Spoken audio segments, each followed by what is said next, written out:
তো ক্রিয়েটিভিটি কখনোই গিয়ারের উপর ডিপেন্ডেন্ট হতে পারে না। একটা ভালো কন্টেন্ট ক্রিয়েটার হতে গেলে একটা দামি ক্যামেরা, একটা ভালো লাইট আর একটা এক্সপেন্সিভ মাইক তো লাগবেই। সবাই ভাবছিস আমি এটাই বলবো, রাইট? একদমই নয়। এটা হচ্ছে একটা গিয়ার ট্র্যাপ। কি ক্যামেরা আছে, কি মাইক্রোফোন আছে, কি লাইট আছে, এটা খুব বেশি ম্যাটার করে না। কন্টেন্ট ক্রিয়েশনটা কিন্তু একটা ক্রিয়েটিভ ফিল্ড। ক্রিয়েটিভ ফিল্ড কখনো হতে পারে না যে তোর কাছে কি কি গিয়ার আছে সেটার উপর ডিপেন্ডেন্ট পুরোটা। যদি শাহরুখ খানের ক্যামেরাটা তুলে এনে তোর পাশের বাড়ির ছেলেটাকে দিয়ে দেওয়া হয় আর বলে দেওয়া হয় যে একটা সিনেমা শ্যুট কর, সে কিন্তু পারবে না শ্যুট করতে। তো ক্রিয়েটিভ ফিল্ডে ক্রিয়েটিভিটি দেখাতে হবে।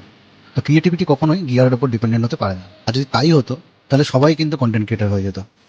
একটা দামি ক্যামেরা কিনে আনতো, কিছু ভালো মাইক, একটা ভালো লাইট সেট আপ করতো, হয়ে যেত। তাহলে সবাই কন্টেন্ট ক্রিয়েটার হয়ে যেত। কিন্তু সবাই তো কন্টেন্ট ক্রিয়েটার হতে পারছে না।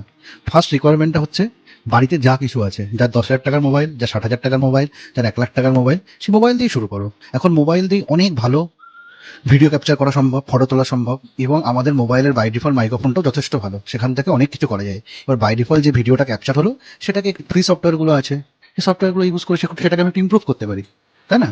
কিন্তু আমি এটার জন্য যদি বসে থাকি যে আমি একটা দামি জিনিস কিনবো তারপরে শুরু করবো, এটা হতেই পারে না।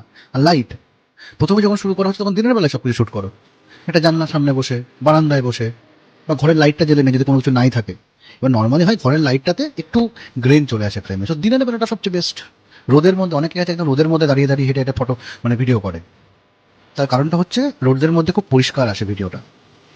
আমি দীর্ঘদিন ধরে ফটোগ্রাফি করতাম আগে, আমি বেশ ভালোই করতাম ফটোগ্রাফি। তো তখন আমাকে অনেকে মেসেজ করতো, দাদা কী ক্যামেরা ইউজ করো, বা কী কিংবা এন্ট্রি লেভেল একটা ভালো ক্যামেরার কথা বলো। আমি প্রথমে মোবাইল ফটোগ্রাফি দিয়ে শুরু করি, তারপরে সেটা আমি বেশ অনেক দিন ধরে করি।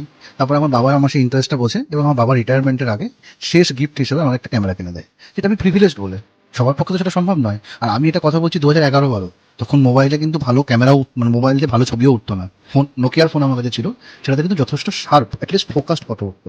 সেটা দিয়ে অনেক কিছু ক্যারিকেচার করতাম। তারপর আমি প্রিভিলেজড, আমার বাবা আমাকে একটা ক্যামেরা কিনে দিয়েছিল, সেটা পরের ব্যাপার।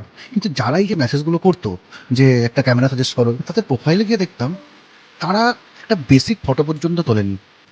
একটা ফুলের ছবি তুলেছে, একটা বেড়ালের ছবি তুলেছে, একটা ছাগলের ছবি তুলেছে, সেটার থেকেই সে বলছে আমি একটা ভীষণ দামি ক্যামেরা কিনবো। এরকম করলে কিন্তু কিছু হওয়া যাবে না। আর যখন বেসিক জিনিসপত্রগুলো নিয়ে যখন শুরু হয়ে গেল, মনে হচ্ছে কনফিডেন্ট যে না আমি বানাতে পারছি, তখন আমি আস্তে আস্তে আস্তে পয়সা জমিয়ে, বা এই যে বেসিক জিনিসপত্রতে শুরু করা চ্যানেল থেকে যদি ভগবানের ইচ্ছে আর্নিং শুরু হয়, তাহলে সেটার থেকে আস্তে আস্তে আস্তে আস্তে ইমপ্রুভ করা সম্ভব।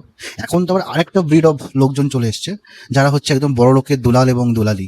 তারা ভাবে যে শুরুতেই আমি একটা টিম হায়ার করে নেবো, আমার একটা ক্যামেরাম্যান থাকবে, আমার একটা লাইটম্যান থাকবে, এবং যে ক্যামেরাম্যান সে আমাকে সব বলে দেবে, আমি কোথায় দাঁড়াবো, আমার লাইটিং কেমন হবে, কি হবে, ইভেন যে স্ক্রিপ্টটা সেটাও একজন কাউকে দিয়ে কন্ট্রাক্ট করে লিখিয়ে নিচ্ছে যে আমাকে একটা এই টপিকের উপরে স্ক্রিপ্ট লিখে দাও, বা সে এআই কনসাল্ট করে স্ক্রিপ্ট লিখছে, সে শুধু ফেস।